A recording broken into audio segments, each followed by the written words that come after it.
ଗୀତ ସଂହିତା ଅଧ୍ୟାୟ 81। ପ୍ରଧାନ ବାଦ୍ୟକର ନିମନ୍ତେ ଗୀତିତ୍ ସ୍ୱରରେ ଆସଫ୍ର ଗୀତ। ଆମ୍ଭମାନଙ୍କ ବଳ ସ୍ୱରୂପ ପରମେଶ୍ୱରଙ୍କ ଉଦ୍ଦେଶ୍ୟରେ ଉଚ୍ଚ ସ୍ୱରରେ ଗାନ କର। ଜାକୁବର ପରମେଶ୍ୱରଙ୍କ ଉଦ୍ଦେଶ୍ୟରେ ଜୟଧ୍ୱନି କର। ଗୀତ ଉଠାଅ ଓ ଦାରା ନେବଲ ସହିତ ମନୋହର ବୀଣାଯନ୍ତ୍ର ଆଣ। ଅମାବାସ୍ୟାରେ, ପୂର୍ଣ୍ଣିମାରେ, ଆମ୍ଭମାନଙ୍କ ମହୋତ୍ସବ ଦିନରେ ତୁରୀ ବଜାଅ। କାରଣ ଇସ୍ରାଏଲ ନିମନ୍ତେ ବିଧି ଓ ଜାକୁବର ପରମେଶ୍ୱରଙ୍କ ବିଧାନ ଅଟେ। ସେ ମିଶର ଦେଶ ବିରୁଦ୍ଧରେ ବାହାରିବା ବେଳେ ଯୋସେଫ ମଧ୍ୟରେ ସାକ୍ଷ୍ୟ ନିମନ୍ତେ ତାହା ସ୍ଥାପନ କଲେ। ସେଠାରେ ଆମ୍ଭେ ଆପଣାର ଅଜ୍ଞାତ ବାଣୀ ଶୁଣିଲୁ। ଆମ୍ଭେ ତାହାର ସ୍କନ୍ଧ ଭାରରୁ ଘୁଞ୍ଚାଇ ଦେଲୁ।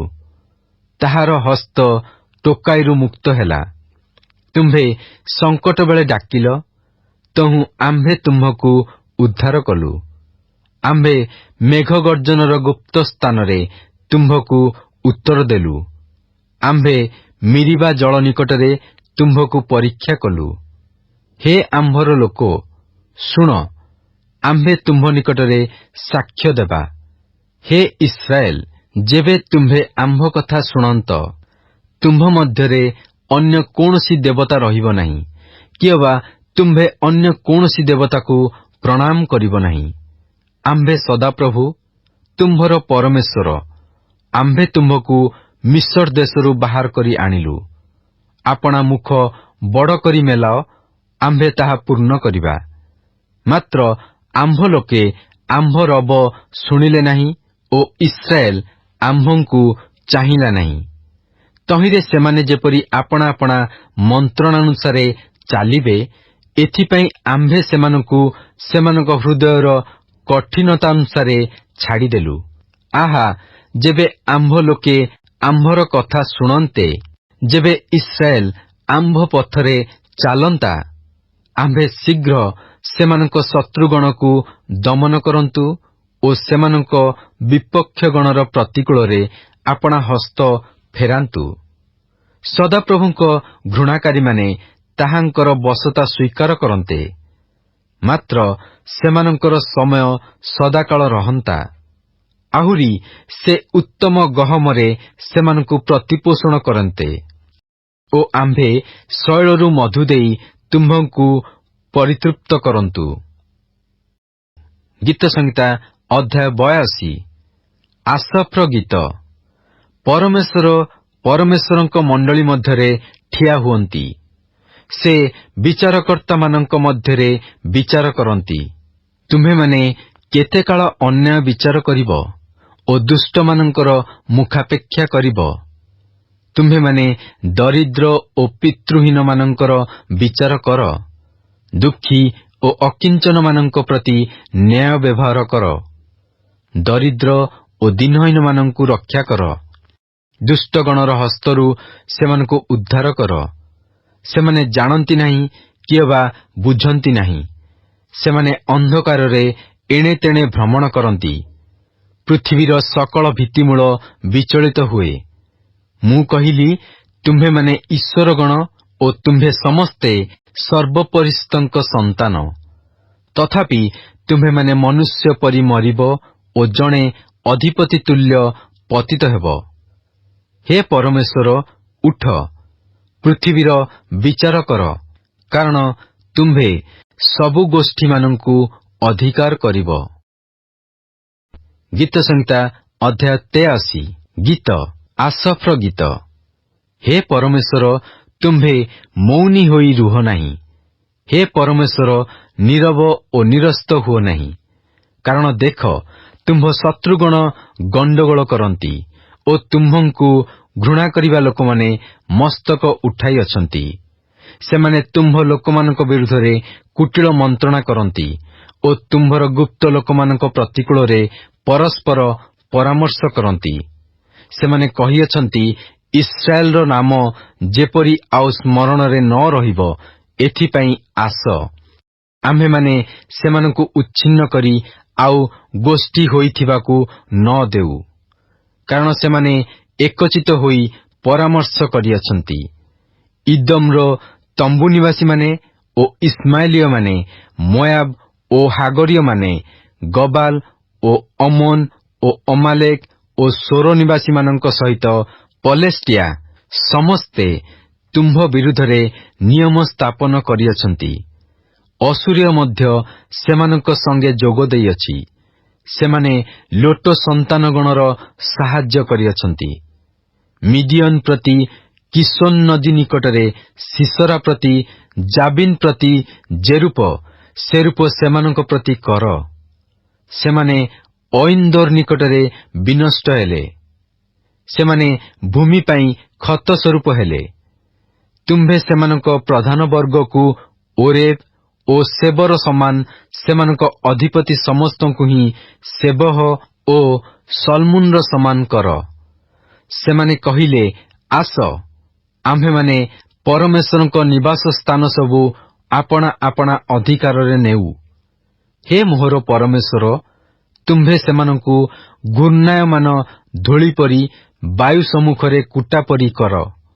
ଯେଉଁ ଅଗ୍ନି ବନକୁ ଦଗ୍ଧ କରେ ଓ ଯେଉଁ ଅଗ୍ନିଶିଖା ପର୍ବତଗଣକୁ ପ୍ରଜ୍ୱଳିତ କରେ, ତାହାପରି ତୁମ୍ଭେ ଆପଣା ଝଡ଼ ଦ୍ୱାରା ସେମାନଙ୍କ ପଛେ ପଛେ ଗୋଡ଼ାଅ ଓ ଆପଣା ପ୍ରଚଣ୍ଡ ବତାସ ଦ୍ୱାରା ସେମାନଙ୍କୁ ଭୟଗ୍ରସ୍ତ କର। ହେ ସଦାପ୍ରଭୁ, ସେମାନେ ଯେପରି ତୁମ୍ଭ ନାମ ଅନ୍ୱେଷଣ କରିବେ, ଏଥିପାଇଁ ସେମାନଙ୍କ ମୁଖକୁ ଲଜ୍ଜାରେ ପୂର୍ଣ୍ଣ କର। ସେମାନେ ସଦାକାଳ ଲଜ୍ଜିତ ଓ ବିହ୍ୱଳ ହେଉନ୍ତୁ। ସେମାନେ ହତାଶ ଓ ବିନଷ୍ଟ ହେଉନ୍ତୁ। ତହିଁରେ ସଦାପ୍ରଭୁ ନାମରେ ଖ୍ୟାତ ଯେ ତୁମ୍ଭେ, କେବଳ ତୁମ୍ଭେ ଯେ ସମୁଦାୟ ଭୂମଣ୍ଡଳରେ ସର୍ବପରିସ୍ଥ ଅଟ, ଏହା ସେମାନେ ଜାଣିପାରିବେ। ଗୀତ ସଂହିତା ଅଧ୍ୟାୟ 84। ପ୍ରଧାନ ବାଦ୍ୟକର ନିମନ୍ତେ ଗୀତିତ୍ ସ୍ୱରରେ କୋରହ ସନ୍ତାନଗଣର ଗୀତ। ହେ ସୈନ୍ୟାଧିପତି ସଦାପ୍ରଭୁ, ତୁମ୍ଭର ଆବାସ କିପରି ପ୍ରିୟତମ! ସଦାପ୍ରଭୁଙ୍କ ପ୍ରାଙ୍ଗଣ ନିମନ୍ତେ ମୋହର ପ୍ରାଣ ଲାଳସା କରେ, ମଧ୍ୟ ମୂର୍ଚ୍ଛିତ ହୁଏ। ମୋହର ହୃଦୟ ଓ ଶରୀର ଜୀବତ୍ ପରମେଶ୍ୱରଙ୍କ ନିମନ୍ତେ ଡକା ଛାଡ଼ଇ। ହଁ, ଘରଚଟିଆ ଆପଣା ପାଇଁ ଏକ ଗୃହ ଓ ଖଞ୍ଜନ ପକ୍ଷୀ ଛୁଆ ରଖିବା ନିମନ୍ତେ ଆପଣା ପାଇଁ ଏକ ବସା ପାଇଅଛି। ହେ ସୈନ୍ୟାଧିପତି ସଦାପ୍ରଭୁ, ମୋହର ରାଜନ ଓ ମୋହର ପରମେଶ୍ୱର, ତୁମ୍ଭର ଯଜ୍ଞବେଦୀ ସେହି ସ୍ଥାନ। ଯେଉଁମାନେ ତୁମ୍ଭ ଗୃହରେ ବାସ କରନ୍ତି, ସେମାନେ ଧନ୍ୟ। ସେମାନେ ନିରନ୍ତର ତୁମ୍ଭର ପ୍ରଶଂସା କରୁଥିବେ। ଯାହାର ବଳ ତୁମ୍ଭଠାରେ ଥାଏ, ଯାହାର ହୃଦୟରେ ସିୟୋନଗାମୀ ରାଜପଥ ଥାଏ, ସେ ଲୋକ ଧନ୍ୟ। ସେମାନେ କ୍ରନ୍ଦନ ଉପତ୍ୟକାରେ ଗମନ କରୁ କରୁ ତାହାକୁ ଝରଣା ସ୍ଥାନ କରନ୍ତି। ଆଦ୍ୟବୃଷ୍ଟି ନାନା ମଙ୍ଗଳରେ ତାହା ଭୂଷିତ କରେ। ସେମାନେ ଉତ୍ତରୋତ୍ତର ବଳବାନ ହୋଇ ଅଗ୍ରସର ହୁଅନ୍ତି। ସେମାନଙ୍କର ପ୍ରତ୍ୟେକ ଲୋକ ସିୟୋନରେ ପରମେଶ୍ୱରଙ୍କ ଛାମୁରେ ଉପସ୍ଥିତ ହୁଅନ୍ତି। ହେ ସଦାପ୍ରଭୁ, ସୈନ୍ୟାଧିପତି ପରମେଶ୍ୱର, ମୋହର ପ୍ରାର୍ଥନା ଶୁଣ। ହେ ଯାକୁବର ପରମେଶ୍ୱର, କର୍ଣ୍ଣପାତ କର। ହେ ଆମ୍ଭମାନଙ୍କ ଢାଲ ସ୍ୱରୂପ ପରମେଶ୍ୱର, ଦୃଷ୍ଟିପାତ କର ଓ ଆପଣା ଅଭିଷିକ୍ତଙ୍କ ମୁଖକୁ ଅନାଅ। କାରଣ ସହସ୍ର ଦିନ ଅପେକ୍ଷା ତୁମ୍ଭ ପ୍ରାଙ୍ଗଣରେ ଏକ ଦିନ ଭଲ।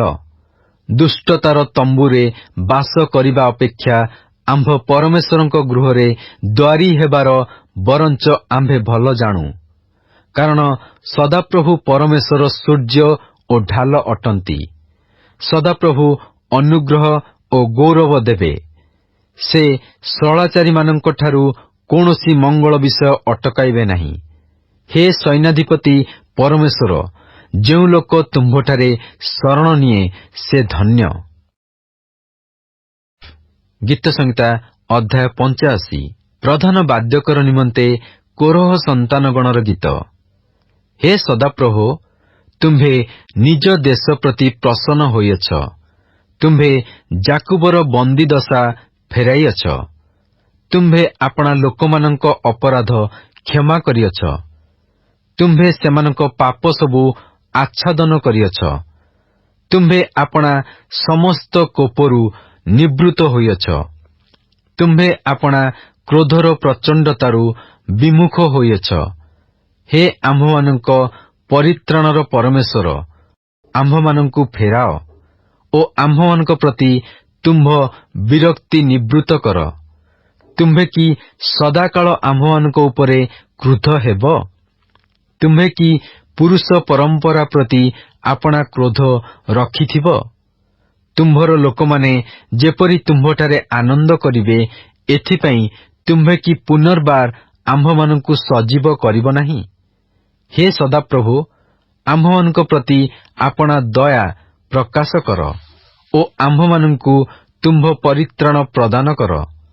ସଦାପ୍ରଭୁ ପରମେଶ୍ୱର ଯାହା କହିବେ ତାହା ଆମ୍ଭେ ଶୁଣିବୁ, କାରଣ ସେ ଆପଣା ଲୋକମାନଙ୍କୁ ଓ ଆପଣା ସଦ୍ଭକ୍ତମାନଙ୍କୁ ଶାନ୍ତିର କଥା କହିବେ।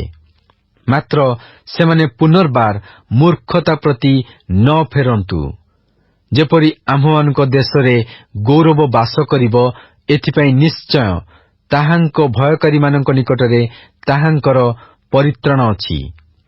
ଦୟା ଓ ସତ୍ୟତା ପରସ୍ପର ମିଳିତ ହୋଇଅଛନ୍ତି, ଧର୍ମ ଓ ଶାନ୍ତି ପରସ୍ପର ଚୁମ୍ବନ କରିଅଛନ୍ତି। ପୃଥିବୀରୁ ସତ୍ୟତା ଅଙ୍କୁରିତ ହେଉଅଛି, ପୁଣି ଧାର୍ମିକତା ସ୍ୱର୍ଗରୁ ଦୃଷ୍ଟିପାତ କରିଅଛି। ସଦାପ୍ରଭୁ ମଙ୍ଗଳ ପ୍ରଦାନ କରିବେ, ତହିଁରେ ଆମ୍ଭମାନଙ୍କ ଦେଶ ଫଳ ଉତ୍ପନ୍ନ କରିବ। ଧର୍ମ ତାହାଙ୍କର ଆଗେ ଆଗେ ଯିବ ଓ ତାହାଙ୍କ ପଦଚିହ୍ନକୁ ଗମନର ପଥ କରିବ। ଗୀତ ସଂହିତା ଅଧ୍ୟାୟ 86। ଦାଉଦଙ୍କର ପ୍ରାର୍ଥନା। ହେ ସଦାପ୍ରଭୁ, କର୍ଣ୍ଣ ଡେରି ମୋତେ ଉତ୍ତର ଦିଅ, କାରଣ ମୁଁ ଦରିଦ୍ର ଓ ଦିନହୀନ।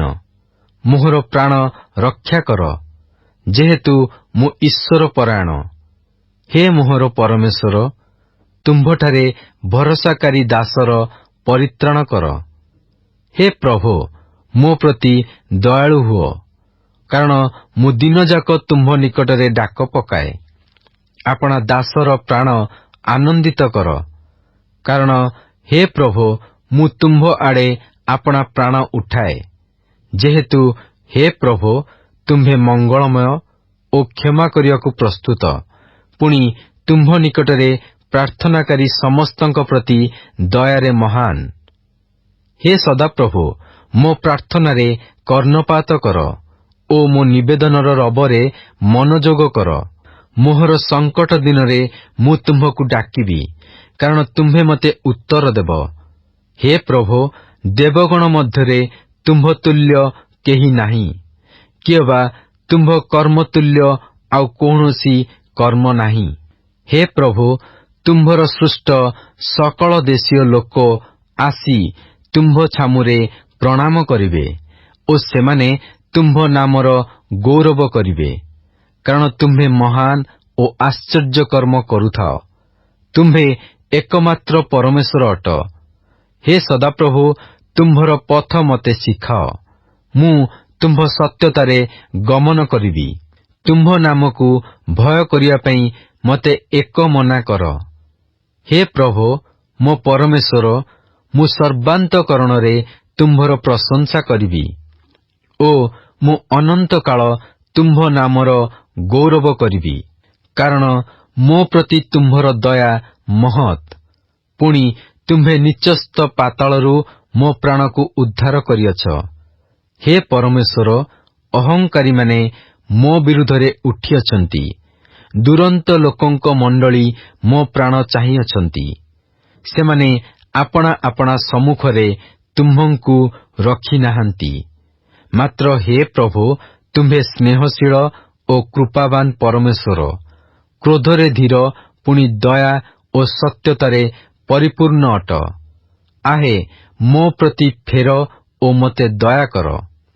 ତୁମ୍ଭ ଦାସକୁ ତୁମ୍ଭର ଶକ୍ତି ପ୍ରଦାନ କର, ପୁଣି ତୁମ୍ଭ ଦାସୀର ପୁତ୍ରକୁ ପରିତ୍ରାଣ କର। ମୋତେ ମଙ୍ଗଳାର୍ଥକ ଲକ୍ଷଣ ଦେଖାଅ, ତହିଁରେ ମୋ ଘୃଣାକାରୀମାନେ ତାହା ଦେଖି ଲଜ୍ଜିତ ହେବେ। ଯେହେତୁ ହେ ପ୍ରଭୁ, ତୁମ୍ଭେ ମୋହର ସାହାଯ୍ୟ ଓ ସାନ୍ତ୍ୱନା କରିଅଛ। ଗୀତ ସଂହିତା 87। ଗୀତ। କୋରହ ସନ୍ତାନଗଣର ଗୀତ। ତାହାଙ୍କ ଭିତ୍ତିମୂଳ ପବିତ୍ର ପର୍ବତ ଶ୍ରେଣୀରେ ସ୍ଥାପିତ। ସଦାପ୍ରଭୁ ଜାକୁବର ସମସ୍ତ ବାସସ୍ଥାନ ଅପେକ୍ଷା ସିଓନର ଦ୍ୱାରସମୂହକୁ ଅଧିକ ସ୍ନେହ କରନ୍ତି। ହେ ପରମେଶ୍ୱରଙ୍କ ନଗରୀ, ତୁମ୍ଭ ବିଷୟରେ ନାନାବିଧ ଗୌରବର କଥା କଥିତ ଅଛି। ମୁଁ ଜାଣିବା ଲୋକଙ୍କ ତୁଲ୍ୟ ମୁଁ ରାହବ ଓ ବାବିଲକୁ ଉଲ୍ଲେଖ କରିବି। ପଲେଷ୍ଟିଆ ଓ ସୋର ଓ କୁଶକୁ ଦେଖ, ଏହି ଜଣ ସେଠାରେ ଜାତ ହେଲା। ଆହୁରି ସିଓନ ବିଷୟରେ କୁହାଯିବ, ଏ ଜଣ ଓ ସେ ଜଣ ତହିଁ ମଧ୍ୟରେ ଜାତ ହେଲେ। ପୁଣି ସର୍ବପରିସ୍ଥ ସ୍ୱୟଂ ତାହା ସୁସ୍ଥିର କରିବେ। ସଦାପ୍ରଭୁ ଗୋଷ୍ଠୀବର୍ଗର ନାମ ଲେଖିବା ସମୟରେ ଏ ଜଣ ସେଠାରେ ଜାତ ହେଲା ବୋଲି ଗଣନା କରିବେ।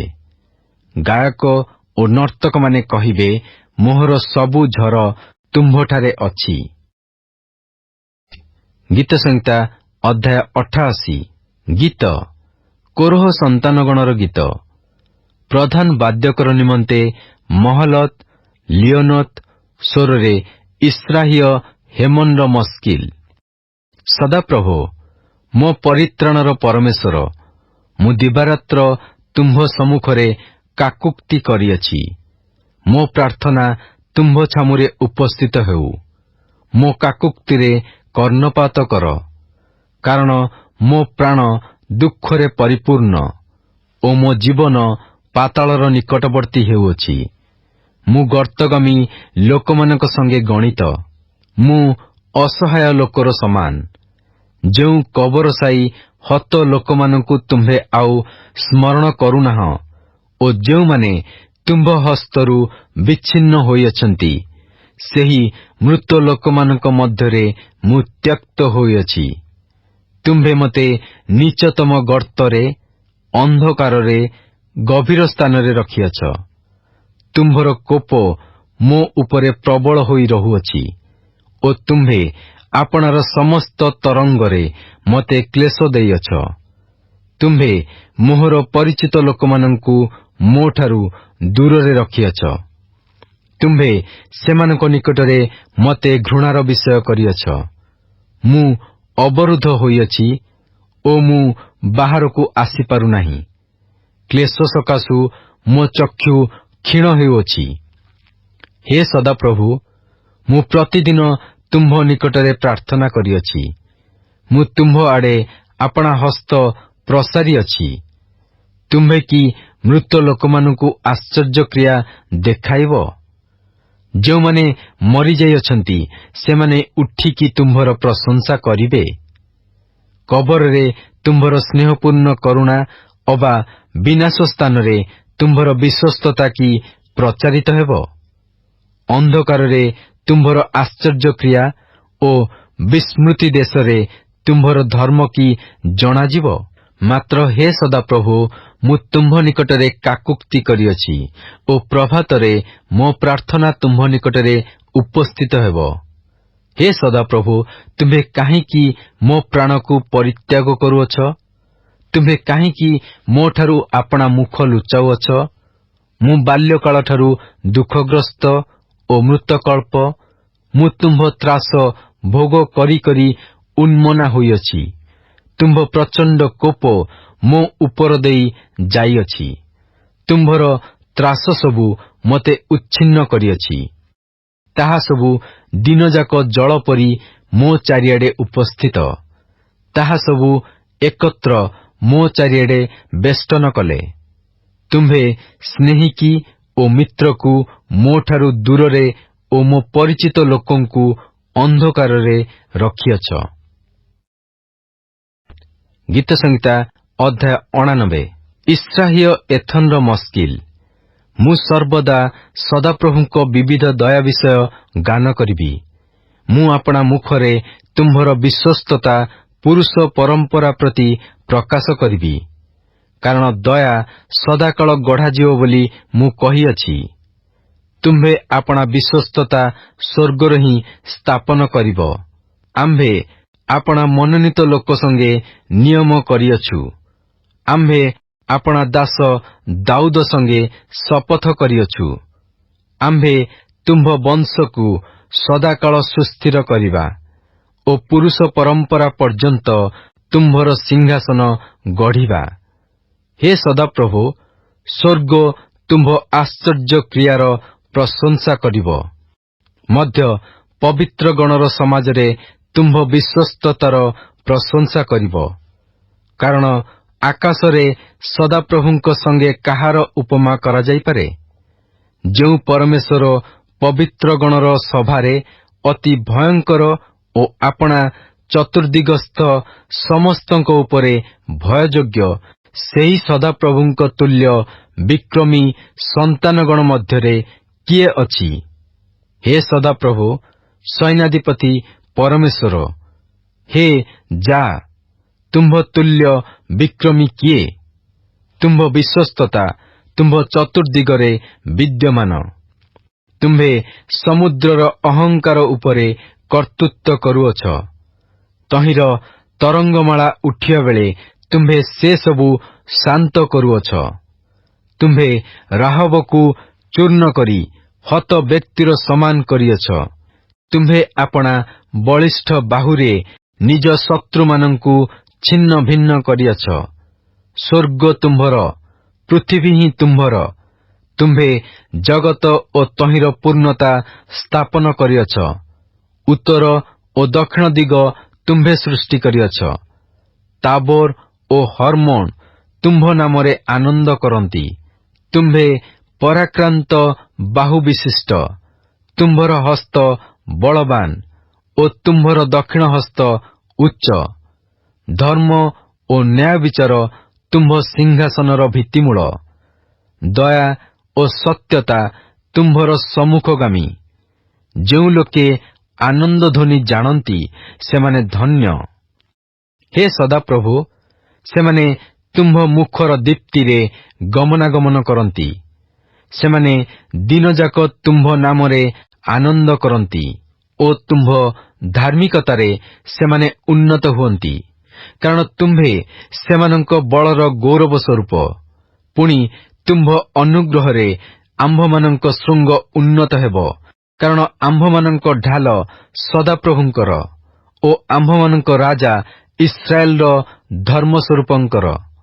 ସେ ସମୟରେ ତୁମ୍ଭେ ଆପଣା ସଦ୍ଭକ୍ତମାନଙ୍କୁ ଦର୍ଶନ ଦେଇ କଥା କହିଲ।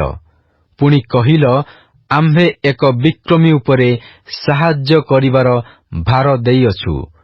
ଆମ୍ଭେ ଲୋକମାନଙ୍କ ମଧ୍ୟରୁ ମନୋନୀତ ଏକ ଜଣକୁ ଉନ୍ନତ କରିଅଛୁ। ଆମ୍ଭେ ଆପଣା ଦାସ ଦାଉଦକୁ ପାଇଅଛୁ। ଆମ୍ଭ ପବିତ୍ର ତୈଳରେ ଆମ୍ଭେ ତାହାକୁ ଅଭିଷିକ୍ତ କରିଅଛୁ। ଆମ୍ଭ ହସ୍ତ ତାହା ସଙ୍ଗରେ ସ୍ଥିରୀକୃତ ହୋଇ ରହିବ, ମଧ୍ୟ ଆମ୍ଭର ବାହୁ ତାହାକୁ ବଳବାନ କରିବ। ଶତ୍ରୁ ତାହା ପ୍ରତି ଉପଦ୍ରବ କରିବ ନାହିଁ, କିଏବା ଦୁଷ୍ଟତାର ସନ୍ତାନ ତାହାକୁ କ୍ଲେଶ ଦେବ ନାହିଁ। ଆମ୍ଭେ ତାହାର ବିପକ୍ଷଗଣକୁ ତାହା ସମ୍ମୁଖରେ ଚୂର୍ଣ୍ଣ କରିବା ଓ ତାହାର ଘୃଣାକାରୀମାନଙ୍କୁ ଆଘାତ କରିବା। ମାତ୍ର ଆମ୍ଭର ବିଶ୍ୱସ୍ତତା ଓ ଦୟା ତାହାର ସହବର୍ତ୍ତୀ ହେବ। ପୁଣି ଆମ୍ଭ ନାମରେ ତାହାର ଶୃଙ୍ଗ ଉନ୍ନତ ହେବ। ଆମ୍ଭେ ସମୁଦ୍ର ଉପରେ ତାହାର ହସ୍ତ ଓ ନଦୀସମୂହ ଉପରେ ତାହାର ଦକ୍ଷିଣ ହସ୍ତ ସ୍ଥାପନ କରିବା। ସେ ଆମ୍ଭଙ୍କୁ ଡାକି କହିବ, ତୁମ୍ଭେ ଆମ୍ଭର ପିତା, ଆମ୍ଭର ପରମେଶ୍ୱର ଓ ଆମ୍ଭ ପରିତ୍ରାଣର ଶୈଳ। ଆମ୍ଭେ ମଧ୍ୟ ତାହାକୁ ଆମ୍ଭର ପ୍ରଥମଜାତ, ପୃଥିବୀସ୍ଥ ରାଜଗଣ ମଧ୍ୟରେ ସର୍ବୋଚ୍ଚ କରିବା। ଆମ୍ଭେ ଅନନ୍ତକାଳ ତାହା ପକ୍ଷରେ ଆପଣା ଦୟା ରଖିବା। ପୁଣି ଆମ୍ଭର ନିୟମ ତାହା ପକ୍ଷରେ ସୁସ୍ଥିର ହେବ। ମଧ୍ୟ ଆମ୍ଭେ ତାହାର ବଂଶକୁ ନିତ୍ୟସ୍ଥାୟୀ କରିବା ଓ ତାହାର ସିଂହାସନକୁ ଆକାଶମଣ୍ଡଳର ଆୟୁର ତୁଲ୍ୟ ସ୍ଥିର କରିବା। ଯେବେ ତାହାର ସନ୍ତାନଗଣ ଆମ୍ଭର ବ୍ୟବସ୍ଥା ପରିତ୍ୟାଗ କରନ୍ତି ଓ ଆମ୍ଭ ଶାସନରେ ନ ଚାଲନ୍ତି, ଯେବେ ସେମାନେ ଆମ୍ଭର ବିଧି ଲଙ୍ଘନ କରନ୍ତି ଓ ଆମ୍ଭର ଆଜ୍ଞା ସବୁ ନ ପାଳନ୍ତି, ତେବେ ଆମ୍ଭେ ଯଷ୍ଟି ଦ୍ୱାରା ସେମାନଙ୍କ ଅପରାଧର ଓ ପ୍ରହାର ଦ୍ୱାରା ସେମାନଙ୍କ ଅଧର୍ମର ଶାସ୍ତି ଦେବା। ମାତ୍ର ତାହାଠାରୁ ଆମ୍ଭେ ଆପଣା ଦୟା ଏକାନ୍ତ ନେବା ନାହିଁ, କିଏବା ଆମ୍ଭ ବିଶ୍ୱସ୍ତତାର ତ୍ରୁଟି ହେବାକୁ ଦେବା ନାହିଁ। ଆମ୍ଭେ ଆପଣା ନିୟମ ଲଙ୍ଘନ କରିବା ନାହିଁ, କିଏବା ଆପଣା ଓଷ୍ଠାଧରରୁ ନିର୍ଗତ କଥା ଅନ୍ୟଥା କରିବା ନାହିଁ। ଆମ୍ଭେ ଆପଣା ପବିତ୍ରତା ଘେନି ଥରେ ଶପଥ କରିଅଛୁ, ଆମ୍ଭେ ଦାଉଦକୁ ମିଥ୍ୟା କହିବା ନାହିଁ। ତାହାର ବଂଶ ସଦାକାଳ ରହିବ ଓ ତାହାର ସିଂହାସନ ଆମ୍ଭ ସମ୍ମୁଖରେ ସୂର୍ଯ୍ୟତୁଲ୍ୟ ରହିବ। ତାହା ସଦାକାଳ ଚନ୍ଦ୍ରତୁଲ୍ୟ ଓ ଆକାଶସ୍ଥ ବିଶ୍ୱସ୍ତ ସାକ୍ଷୀତୁଲ୍ୟ ସ୍ଥିରୀକୃତ ହେବ। ମାତ୍ର ତୁମ୍ଭେ ଦୂର କରି ଅଗ୍ରାହ୍ୟ କରିଅଛ, ତୁମ୍ଭେ ଆପଣା ଅଭିଷିକ୍ତ ପ୍ରତି କ୍ରୁଦ୍ଧ ହୋଇଅଛ। ତୁମ୍ଭେ ଆପଣା ଦାସର ନିୟମ ଘୃଣା କରିଅଛ। ତୁମ୍ଭେ ତାହାର ମୁକୁଟ ଭୂମିରେ ପକାଇ ଅଶୁଚି କରିଅଛ। ତୁମ୍ଭେ ତାହାର ସବୁ ବାଡ଼ ଭାଙ୍ଗି ପକାଇଅଛ। ତୁମ୍ଭେ ତାହାର ଦୃଢ଼ ଗଡ଼ ସବୁ ଉଜାଡ଼ କରିଅଛ। ପଥ ଦେଇ ଯିବା ଲୋକ ସମସ୍ତେ ତାହାକୁ ଲୁଟ୍ କରନ୍ତି। ସେ ଆପଣା ପ୍ରତିବାସୀମାନଙ୍କର ନିନ୍ଦାପାତ୍ର ହୋଇଅଛି। ତୁମ୍ଭେ ତାହାର ବିପକ୍ଷମାନଙ୍କ ଦକ୍ଷିଣ ହସ୍ତ ଉନ୍ନତ କରିଅଛ। ତୁମ୍ଭେ ତାହାର ସକଳ ଶତ୍ରୁଙ୍କୁ ଆନନ୍ଦିତ କରିଅଛ। ହଁ, ତୁମ୍ଭେ ତାହାର ଖଡ୍ଗଧାର ଫେରାଉଅଛ ଓ ଯୁଦ୍ଧରେ ତାହାକୁ ଛିଡ଼ା ହେବାକୁ ଦେଇନାହଁ। ତୁମ୍ଭେ ତାହାର ତେଜ ନିବୃତ୍ତ କରିଅଛ ଓ ତାହାର ସିଂହାସନ ଭୂମିକି ପକାଇ ଦେଇଅଛ। ତୁମ୍ଭେ ତାହାର ଯୌବନ ଦିନ ହ୍ରାସ କରିଅଛ। ତୁମ୍ଭେ ଲଜ୍ଜାରେ ତାହାକୁ ଆଚ୍ଛନ୍ନ କରିଅଛ। ହେ ସଦାପ୍ରଭୁ, କେତେ କାଳ? ତୁମ୍ଭେ କି ସଦାକାଳ ଆପଣାକୁ ଲୁଚାଇବ? କେତେ କାଳ ତୁମ୍ଭର କୋପ ଅଗ୍ନି ପରି ଜ୍ୱଳିବ? ଆହେ, ମୋହର ସମୟ କିପରି ଅଳ୍ପ, ଏହା ସ୍ମରଣ କର। ତୁମ୍ଭେ କିପରି ଅସାରତା ନିମନ୍ତେ ମନୁଷ୍ୟ ସନ୍ତାନ ସମସ୍ତଙ୍କୁ ସୃଷ୍ଟି କରିଅଛ, ଯେ ମୃତ୍ୟୁ ନ ଦେଖି ଜୀବିତ ରହିବ ଓ ପାତାଳର ପରାକ୍ରମରୁ ଆପଣା ପ୍ରାଣ ମୁକ୍ତ କରିବ, ଏପରି ମନୁଷ୍ୟ କିଏ? ହେ ପ୍ରଭୁ, ତୁମ୍ଭେ ଆପଣା ବିଶ୍ୱସ୍ତତା ଦ୍ୱାରା ଦାଉଦଙ୍କ ନିକଟରେ ଯାହା ଶପଥ କରିଥିଲ, ତୁମ୍ଭର ସେହି ପୂର୍ବ ବିବିଧ ଦୟା କାହିଁ? ହେ ପ୍ରଭୁ, ତୁମ୍ଭ ଦାସମାନଙ୍କର ନିନ୍ଦା ସ୍ମରଣ କର ଓ ମୁଁ ପରାକ୍ରାନ୍ତ ଗୋଷ୍ଠୀବର୍ଗର ନିନ୍ଦା କି ପ୍ରକାରେ ଆପଣା ବକ୍ଷସ୍ଥଳରେ ବହୁଅଛି, ଏହା ସ୍ମରଣ କର। ହେ ସଦାପ୍ରଭୁ, ତଦ୍ୱାରା ତୁମ୍ଭ ଶତ୍ରୁଗଣ ନିନ୍ଦା କରିଅଛନ୍ତି। ତଦ୍ୱାରା ସେମାନେ ତୁମ୍ଭ ଅଭିଷିକ୍ତଙ୍କ ପଦଚିହ୍ନକୁ ନିନ୍ଦା କରିଅଛନ୍ତି। ସଦାପ୍ରଭୁ ଅନନ୍ତକାଳ ଧନ୍ୟ ହେଉନ୍ତୁ। ଆମେନ୍, ଆମେନ୍। Good morning and praise the Lord. ଆଜି ବାଇବଲ ପଠନ ଦିନ ସଂଖ୍ୟା 149 ଶୁକ୍ରବାର। ଆଜି ଆମ୍ଭେମାନେ ଗୀତ ସଂହିତା 81 ପର୍ବ ଠାରୁ 89 ପର୍ବ ପର୍ଯ୍ୟନ୍ତ ପାଠ କରିଅଛୁ। ଆସନ୍ତୁ ପଠିତ ଶାସ୍ତ୍ରାଂଶ ଗୁଡ଼ିକର ସାରାଂଶକୁ ଚିନ୍ତା କରିବା। ତମ୍ବୁର ପର୍ବ ତଥା କୁଟୀର ପର୍ବ ଇସ୍ରାଏଲର 3ଟି ମହାନ ପର୍ବ ଗୁଡ଼ିକ ମଧ୍ୟରୁ ଗୋଟିଏ। ସେହି ସମୟରେ ଏହି ଗୀତଟି ଗାନ କରାଯାଏ। ଭୋଜ ସମୟରେ ପରିତ୍ରାଣର ଇତିହାସକୁ ସ୍ମରଣ କରି ଈଶ୍ୱରଙ୍କ ପ୍ରଶଂସା କରିବା ନିମନ୍ତେ ଓ ଈଶ୍ୱରଙ୍କ ଇଚ୍ଛାର ଆଜ୍ଞାବହ ହେବା ନିମନ୍ତେ ଗୀତ ରଚକ ଲୋକମାନଙ୍କୁ ଉତ୍ସାହିତ କରନ୍ତି। ଗୀତ ରଚକ ଅଧାର୍ମିକ ଶାସନକର୍ତ୍ତା, ଭ୍ରଷ୍ଟ ବିଚାରକର୍ତ୍ତା ଓ ଇସ୍ରାଏଲକୁ ଆକ୍ରମଣ କରିଥିବା ଶତ୍ରୁମାନଙ୍କର ବିନାଶ ନିମନ୍ତେ ଓ ଇସ୍ରାଏଲର ପରିତ୍ରାଣ ନିମନ୍ତେ ପ୍ରାର୍ଥନା କରନ୍ତି, କାରଣ ଇସ୍ରାଏଲ ହେଉଛି ଈଶ୍ୱରଙ୍କ ମନୋନୀତ ଲୋକ। ଗୀତ ସଂହିତା 86 ପର୍ବ ବ୍ୟତୀତ ଗୀତ ସଂହିତା 84ରୁ 88 ପର୍ବ ହେଉଛି କୋରହ ସନ୍ତାନଗଣର ଗୀତ। ଈଶ୍ୱରଙ୍କ ମନ୍ଦିର ପାଇଁ ଗୀତ ରଚକଙ୍କର ରହିଛି ଗଭୀର ଅଭିଳାଷା ଓ ଘୋଷଣା କରି କୁହନ୍ତି ଯେ ଦୁଷ୍ଟତାର ତମ୍ବୁରେ ବାସ କରିବା ଅପେକ୍ଷା ଆମ୍ଭ ପରମେଶ୍ୱରଙ୍କ ଗୃହରେ ଦ୍ୱାରୀ ହେବାର ବରଞ୍ଚ ଆମ୍ଭେ ଭଲ ମଣୁ। ବାବିଲୋନୀୟ ବନ୍ଦିତ୍ୱରୁ ଇସ୍ରାଏଲକୁ ଫେରାଇ ଆଣିଥିବାରୁ ସେ ଈଶ୍ୱରଙ୍କୁ ଧନ୍ୟବାଦ ମଧ୍ୟ ଦିଅନ୍ତି ଓ ଗାନ କରନ୍ତି ଯେ ଭବିଷ୍ୟତରେ ସମଗ୍ର ପୃଥିବୀର ଲୋକମାନେ ପୁନର୍ନିର୍ମିତ ଜେରୁସାଲେମରେ ସଦାପ୍ରଭୁଙ୍କର ଉପାସନା କରିବେ।